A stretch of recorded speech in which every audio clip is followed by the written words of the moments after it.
নিঃস্ব অবস্থায় কি দোয়া করতে পারেন একজন মানুষ, এই দোয়াটা শিখে নেন, ইনশাআল্লাহ আপনার জীবনের সমস্ত সংকট কেটে যাবে ইনশাআল্লাহ। আমি নিজেও এই দোয়াটা বেশি বেশি করার চেষ্টা করি। দোয়াটা হচ্ছে, মুসা আলাইহিস সালাম একটা গাছের নিচে হেলান দিয়ে বসলেন, বসে দেখলেন দুইজন মেয়ে দাঁড়িয়ে আছে দূরে, পানি নিতে পারছে না, লোকজন পানি নিয়ে যাচ্ছে, ওরা দাঁড়িয়ে আছে বেচারি। মুসা আলাইহিস সালাম গিয়ে বললেন, কি সমস্যা আপনাদের? এটা নিয়ে আপনারা আবার মেয়েদের সাথে কথা বলার চেষ্টা করেন, ঠিক আছে? তো মাহারাম গায়রা মাহারাম মেনে চলে।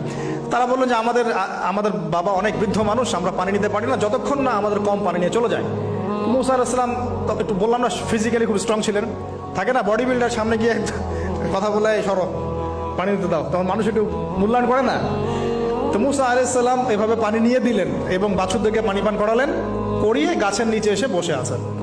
বসে বসে তিনি দোয়া করছেন, এই যে দোয়াটা তিনি দোয়া করছেন, রব্বি, একটা নেক কাজ করলেন, নেক কাজ করলেন না, মানুষের উপকার করলেন, নেক কাজ করে এসে গাছের নিচে বসে দোয়া করছেন, আল্লাহ